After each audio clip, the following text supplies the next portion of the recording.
The gravel crunches under my tires as I pull into Grandma Josephine's driveway, and I'm already fighting tears. 12 hours in pediatric scrubs will do that to you. 12 hours of fevers and frightened children and parents who look at you like you're supposed to have all the answers. My blue Honda pickup feels like it's moving through molasses. Like my body knows what's waiting inside that white farmhouse with its peeling paint and sagging porch. I should have come straight here after my shift, but I sat in the hospital parking lot for 20 minutes just breathing, just being still. Arthur's Mercedes is parked at an angle near the front steps. Courtney leans against it, scrolling her phone with that manic energy she gets when things aren't going her way. Her father stands beside her, face red as a stoplight, jabbing at his own phone. "I don't care what the bank says!" Arthur's voice carries across the yard. "I need more time." I duck my head, pretending I don't hear. That's what I do. Always have. Courtney doesn't even look up from her screen. "Dad, I just lost a 5-figure brand deal. If this old woman doesn't leave us this house, we are finished." My grandmother. She's talking about my grandmother like she was an inconvenience who finally got out of the way. I grip my steering wheel until my knuckles turn white, but I don't say anything. I never do. Instead, I grab my purse and head for the front door, eyes on the warped wooden steps I've climbed 1,000 times. The screen door creaks the way it always has. That sound used to mean coming home. Now it feels like walking into a trap. Inside, the living room is packed. Every chair taken, people standing along the walls, conversations dropping to whispers the second I appear.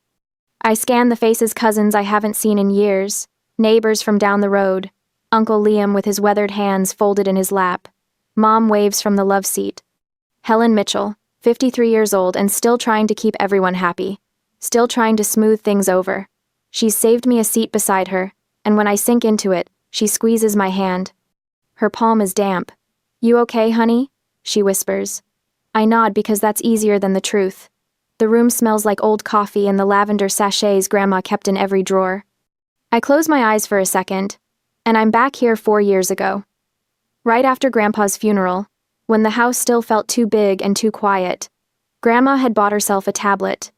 One of those fancy ones she had no idea how to use. I found her in the kitchen, glaring at the screen like it had personally offended her. "I'm too old for this, honey," she'd said, shoving it toward me. "Nonsense, Grandma. You've got this." I'd pulled up a chair, showed her how to tap and swipe, how to find her email. She'd been so frustrated at first, stabbing at the wrong icons, sighing every few seconds, but then she got it. Her face had lit up like a kid on Christmas morning. "Well, look at that," she'd said, grinning. "I'm not completely useless after all." We'd sat there for an hour, just her and me. She'd asked about my life, my dreams. I'd admitted I wanted to open a clinic someday, a place for kids whose families couldn't afford much. Kids who needed someone to care. She'd nodded slowly, her eyes sharp and knowing. Now that is a fine legacy. A door opened somewhere in the back of the house, and I snap back to the present.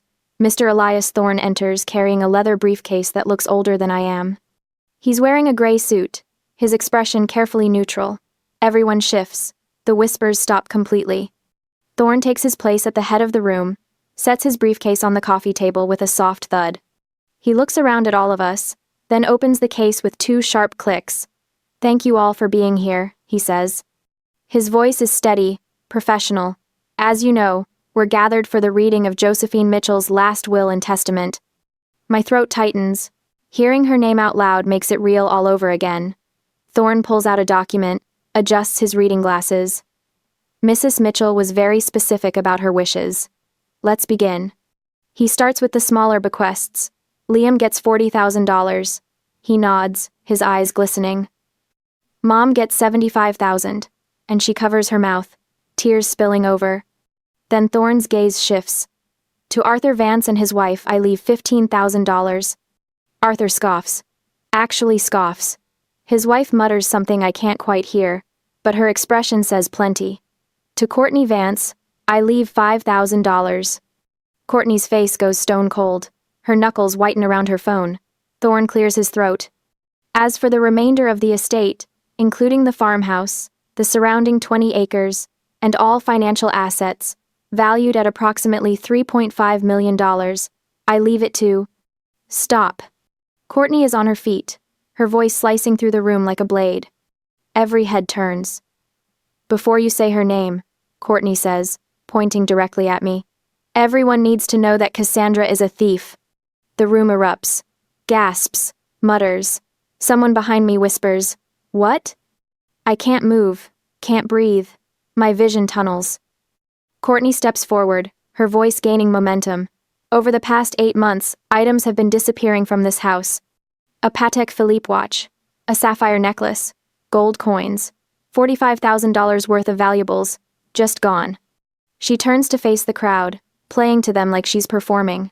And who was here every single weekend? Who had access to every room in this house? She wasn't visiting Grandma.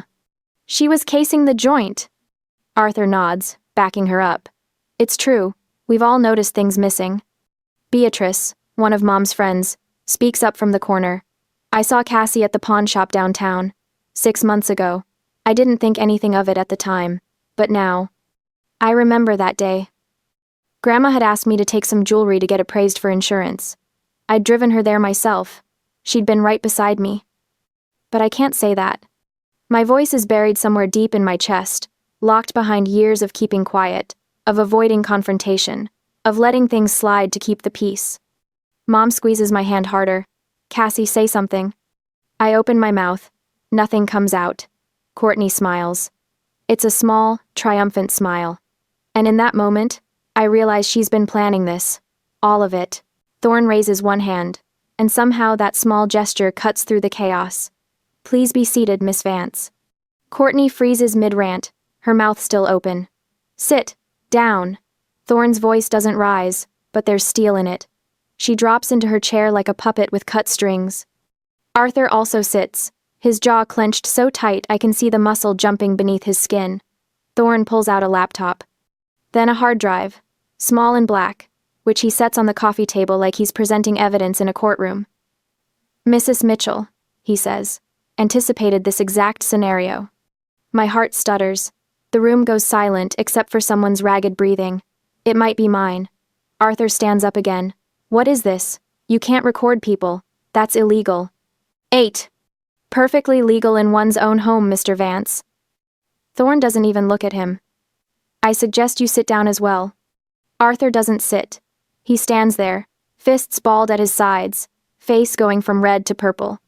Thorne opens the laptop, his movements calm and precise. Mrs. Mitchell discovered the theft approximately 8 months ago. She wanted to involve the police immediately. 8 months. My mind reels.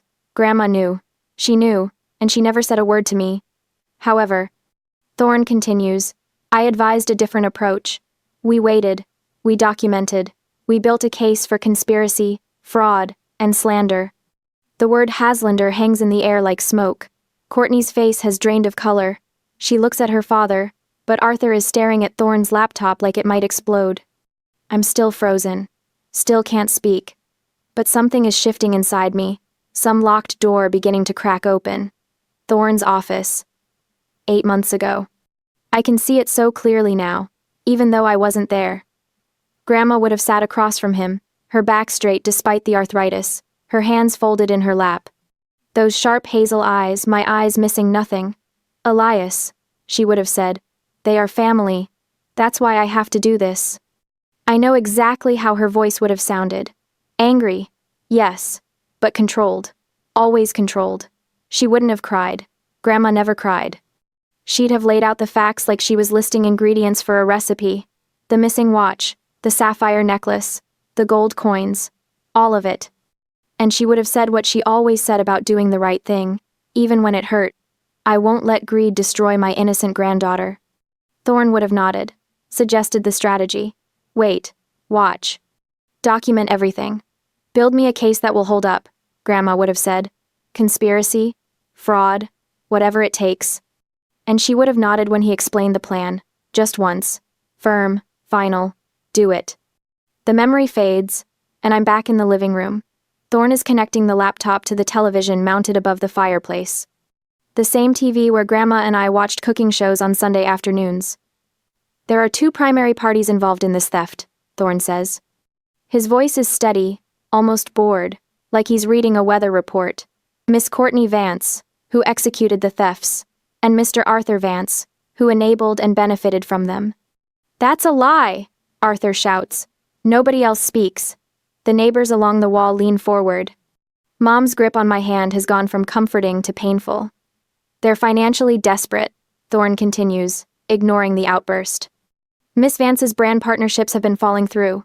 Mr. Vance's vape stores are mortgaged beyond their value. The bank has been calling in loans." How does he know all this? But of course he knows. Grandma would have made sure he knew everything. For them, Thorne says, this house represents survival, not simply greed. The screen flickers to life. Black and white footage. I recognize Grandma's office immediately. The desk, the filing cabinet, the window that looks out over the garden. A figure enters the frame. Courtney. The timestamp in the corner reads, 8 months ago, 2:47 p.m. She moves quickly, purposefully.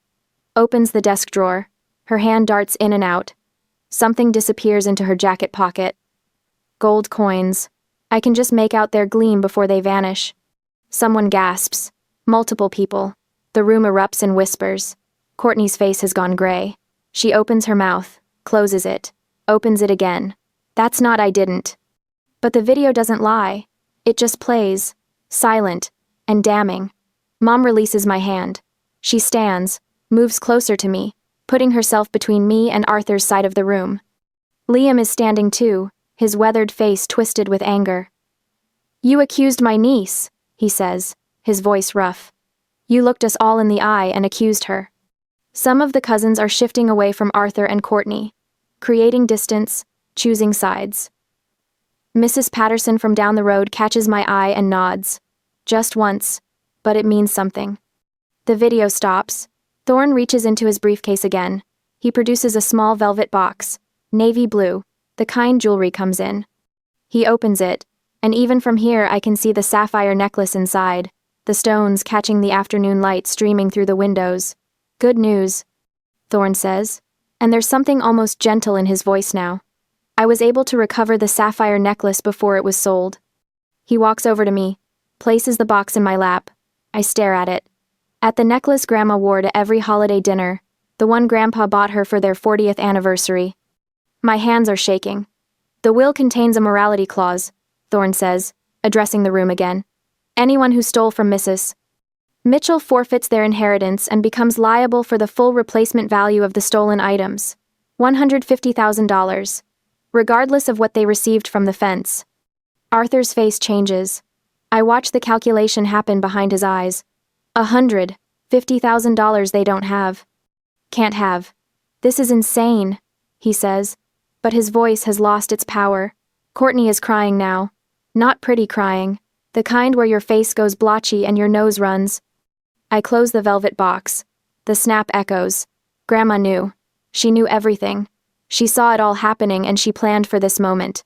Planned for me, because she knew I couldn't fight them myself. And she was right. But she gave me the weapons anyway. The laptop stays connected to the television. Thorne's hands move with the precision of a surgeon, clicking through files I didn't know existed. My chest feels tight, like someone's wrapped their fists around my lungs and refuses to let go. "There's more," Thorne says. Courtney shifts in her seat. She stopped scrolling through her phone. For the first time since I walked through that door, she looks uncertain. The screen flickers. New footage appears. Time stamped 3 months ago. Kitchen camera. I recognize the table immediately, the one where Grandma used to roll out pie dough. Flour dusting everything within 3 feet. Arthur sits across from Courtney. Both of them lean forward like conspirators. "I told everyone Cassie is casing the joint." Courtney's voice comes through the speakers, clear as a church bell. She's smiling. Actually smiling. By the time the will is read, everyone will believe she's the thief. My stomach drops. Arthur nods, drumming his fingers on the table. "How much did the watch bring in?" Courtney's grin widens. 20,000. The sapphire got 30,000. Total, 50,000. The room explodes. Someone behind me gasps so hard it sounds like choking. Uncle Liam surges to his feet, fists clenched, but another cousin grabs his arm. Beatrice covers her mouth with both hands, her face gone pale. Mom's grip on my hand tightens until it hurts, but I barely feel it. I'm watching Courtney on that screen, laughing about framing me. About stealing from Grandma and then making me the villain? How could you? Helen's voice cuts through the chaos. She's standing now, staring at Courtney and Arthur like they're strangers. How could you do this to family? Arthur waves a dismissive hand. This is entrapment. Mother was clearly senile, manipulated by lawyers. He points at Thorne. You took advantage of an old woman. Mrs. Mitchell had full mental capacity, Thorne says, his voice level. Documented by 2 independent physicians. Would you like to see those reports as well? Arthur's jaw works, but no words come out. Courtney tries to stand. A cousin I barely know steps into her path, arms crossed. She sits back down hard, her phone clattering onto the hardwood floor. We'll contest this in court, Arthur says, but his voice wavers. We'll tie this up for years. I can't stop staring at that frozen image on the television. Courtney's face, caught mid-laugh. She looks so pleased with herself. Relatives move closer to me. Hands touch my shoulder, my arm. Beatrice appears beside Mom, tears streaming down her cheeks. I'm so sorry, she whispers. I didn't know. I swear I didn't know. Other voices layer over hers. Cousins I haven't spoken to in years, all of them saying the same things. How sorry they are. How they should have known better. How obvious it seems now. Helen addresses the room, her voice shaking but fierce. My daughter spent every weekend here out of love. She took care of her grandmother because she wanted to, not because she was after anything. Heads nod. The energy in the room shifts, realigning like iron filings near a magnet. Everyone who'd been standing near Arthur and Courtney has moved away, leaving them isolated in their corner. Thorne closes his laptop briefly, then reopens it. Mrs. Mitchell installed this surveillance system 8 months ago. She was quite specific about camera placement, the office, the kitchen, the front entry. My grandmother did that? I hear myself say. My voice sounds distant, like it's coming from underwater. She did. Thorne pulls out his phone, shows the screen to those closest. Cloud backup, multiple secure servers. She was quite thorough. For an 82-year-old retired baker, she understood digital security remarkably well. Someone laughs. It's not a happy sound, more like disbelief mixed with admiration. I remember those weekends, Grandma asking about apps and settings, me thinking she just wanted to video chat with friends. The whole time, she'd been protecting me, building a case I didn't know I needed. My vision blurs. I blink hard, refusing to cry in front of Courtney.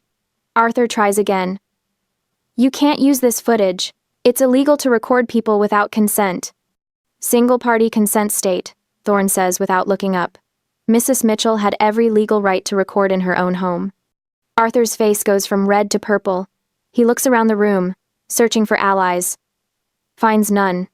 Courtney hasn't said a word since her voice filled the room from those speakers. She sits perfectly still, staring at the floor. I stand. Slowly. My legs shake, but they hold. Stop. The word comes out quieter than I intended, but somehow everyone hears it. The room falls silent. Just stop. Arthur opens his mouth. I raise my hand. Grandma knew. My voice is steady now, stronger. She knew everything. Every conversation you had, every item you took, every lie you spread. I looked directly at Courtney. She knew, and she still gave you a chance to be decent. You chose this. Tears stream down my face, but I don't wipe them away. Let them see. Let everyone see what this cost. Mom stands beside me, her arm around my shoulders. She protected me even after she was gone, I say. That's what real family does. Thorne straightens. The room leans forward as one. There's one more video to show. My heart stutters. More? What else could there possibly be? Several relatives move to block the doorway. Courtney glances toward the exit, but there's nowhere to go. Arthur's bravado crumbles visibly, his shoulders sagging. The screen flickers to life again. And there she is, Grandma Josephine. Sitting in her favorite chair, the one by the window where afternoon light always made her hair look golden. She's thinner than I remember, her skin papery, but her eyes blaze with something fierce and unmistakable. She looks directly into the camera. Directly at us. If you are watching this, she says, her voice raspy but clear, the wolves have shown their teeth. The room holds its breath, every eye fixed on the screen, on her, on what she's about to say. Someone behind me gasps, Courtney is trying to edge toward the door. Uncle Liam moves to block her path without saying a word. Grandma pauses, looks directly at the camera. Directly at us. I may have been old, but I was never stupid. Arthur starts to rise. This is... Sit down, Mr. Vance. Thorne doesn't raise his voice, but something in his tone makes Arthur sink back into his chair. On screen, Grandma adjusts her glasses. The gesture is so familiar it hurts. Arthur, Courtney, I watched you. I watched you steal from me. I watched you plot against my granddaughter. She leans forward slightly, and despite the frailty, despite the illness I know was eating at her, she looks fierce. Family doesn't mean accepting abuse. It never has. Courtney makes a sound, half sob, half protest. Nobody looks at her. Grandma's expression softens. The change is so abrupt I feel tears spring to my eyes before I can stop them. Cassie, honey, her voice goes gentle. If you're seeing this, I'm gone. And I'm sorry I couldn't be there to stand beside you when they came at you with their lies. But I gave you the next best thing. I can't breathe. Mom's grip on my hand has gone from supportive to painful, but I don't pull away. Thank you, Grandma says, for teaching me this contraption. For your patience when I kept hitting the wrong buttons and getting frustrated. You never made me feel stupid. You never made me feel like a burden. She smiles. And it's the same smile from 4 years ago, when she finally figured out how to check her email. You visited me out of love, sweetheart. Not obligation. Not greed. Just love. And that's rarer than gold coins or sapphire necklaces. Someone in the room is crying. I think it might be Beatrice. Grandma glances down at something off camera, then back up. I remember that conversation we had after your grandfather's funeral. You told me about your dream. A clinic for children whose families couldn't afford fancy doctors. Kids who needed someone to care. Her eyes get bright, and I realize she's fighting tears too. Fought them, past tense. This was recorded a week before she died. You have a servant's heart, Cassie, and people with servant hearts need protecting, because the takers of this world will bleed you dry if you let them. My throat is so tight I can barely swallow. So, here's what I'm doing. Grandma straightens in her chair. All business now. The entire estate goes to Cassandra Mitchell. $3.5 million. The farmhouse. The 20 acres. Every asset I have. She knows what to do with it. The room erupts, not in the chaotic way it did during Courtney's accusation, but in a wave of affirming murmurs. I hear people saying, good, and, as it should be, and, about time. Arthur stands again, his face purple. You can't. Let her finish, Thorne says. His hand is resting on his laptop, ready to pause the video if necessary, but Grandma's still talking. Cassie told me she wanted to open a community clinic. A place where every child could get care, regardless of what their parents could afford. After-school programs, counseling, a playground even. Grandma's smile grows. Now that is a fine legacy. Better than any amount of money sitting in a bank. Better than a farmhouse collecting dust. I remember saying those exact words to her, describing the dream I'd barely let myself believe in. She'd listened so carefully, asking questions, making me paint the whole picture for her. Use this inheritance for your dream, honey. Build something that matters. Help those kids who need you. She pauses, and something mischievous crosses her face. Something so quintessentially Grandma that I almost laugh despite the tears running down my face. She winks at the camera. And never underestimate a baker with Wi-Fi. The video ends. The screen goes black. For a moment, nobody moves. Nobody speaks. Then Thorne closes his laptop with a soft click. He stands, surveys the room with the same neutral expression he's maintained this entire time. Arthur Vance, Courtney Vance. Your original bequests of $15,000 and $5,000 are hereby forfeited under the morality clause of Mrs. Mitchell's will. What? Courtney's voice cracks. Furthermore, Thorne continues, you are jointly liable for the full replacement value of all the stolen items, $150,000, due within 30 days. Arthur lunges forward. We don't have $150,000. Then I suggest you find it. Thorne opens his briefcase, pulls out another folder. The alternative is that I turn this entire evidence file over to the district attorney. Theft, conspiracy to commit fraud, and criminal defamation. The district attorney has already reviewed the preliminary evidence and is prepared to file charges. He looks at them over his reading glasses. I'm told the potential jail time is considerable.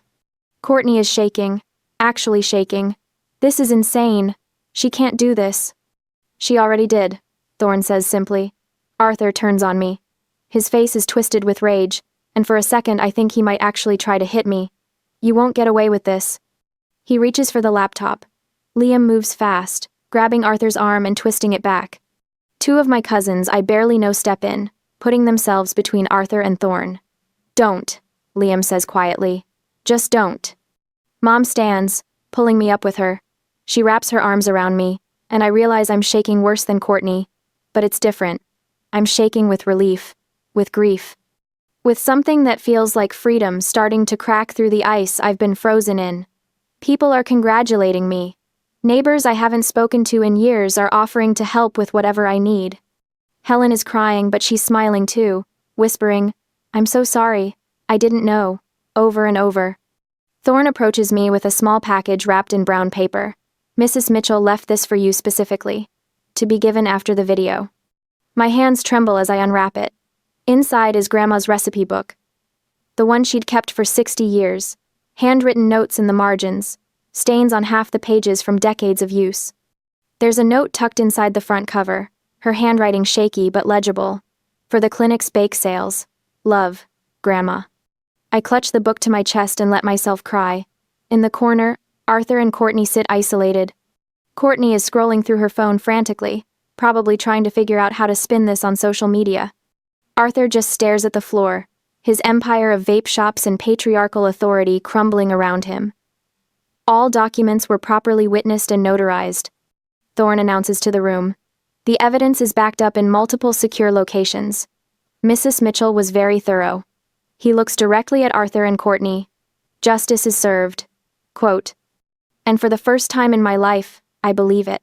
2 weeks after the will reading, someone knocks on my apartment door at 7 in the morning.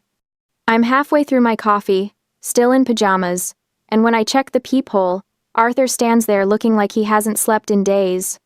I open the door exactly 6 inches. What do you want? Can I come in? His voice sounds hollow. Please, Cassie, we need to talk. We don't. He puts his hand on the doorframe. Not aggressive, just tired. Your grandmother wouldn't want this. Family shouldn't destroy family. You're right, I say. She wouldn't want theft. She wouldn't want conspiracy. She definitely wouldn't want you framing me for crimes you committed. Think of Courtney's future. I almost laugh. I did. That's why I watched those videos 3 times. The ones where she planned to destroy mine. His jaw tightens. $150,000 will ruin us. Then you shouldn't have stolen $50,000. I step back. Goodbye, Arthur. I close the door. Lock it. Stand there shaking for 5 full minutes before my coffee goes cold. That afternoon, Courtney launches her counterattack across Instagram, TikTok, and Facebook. Her posts show up on my feed because we're still technically connected, and Mom calls me crying before I've even finished reading the first one.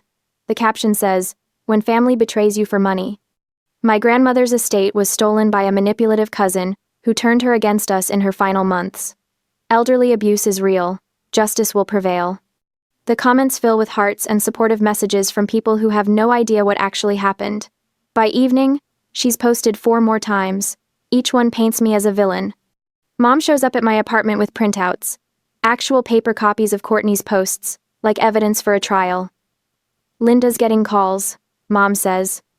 Linda is her sister, Courtney's mother. She wants you to take the money and drop everything else. Keep the peace. Kay. There is no peace to keep. But family. Family doesn't steal from each other, I say. Family doesn't frame innocent people. And family sure as hell doesn't launch social media campaigns full of lies. Mom sets the papers on my kitchen table. Some of the cousins believe her version. Then they weren't paying attention at the reading. The next morning, I find an envelope taped to my car in the hospital parking lot. No return address. Inside is a single sheet of paper with words cut from magazines like some bad movie. Drop this or suffer consequences. I take a picture of it with my phone and send it straight to Mr. Thorne. His office calls me an hour later. Miss Mitchell, can you come in today? We need to discuss next steps. Later that day, Thorne's office smells like old books and lemon polish. He gestures to the chair across from his desk, and I sink into leather that's been broken in by decades of clients with problems like mine. "The threats are escalating," he says, folding his hands. "We need to decide how far you want to take this. What are my options? Accept their offer and walk away. Or, we press charges, theft, conspiracy, fraud. Courtney could face jail time. Arthur would likely avoid prison but face significant fines and a criminal record." I stare at the window behind him. Outside, traffic moves in predictable patterns. People going about their normal lives while mine splits into two possible futures.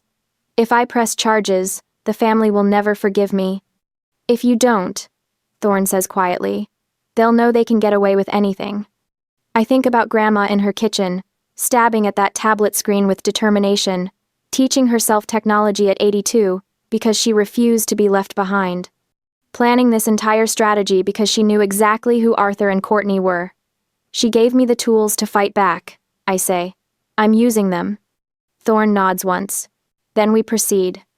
Over the next week, Thorne moves like a chess master, executing a plan 30 moves deep.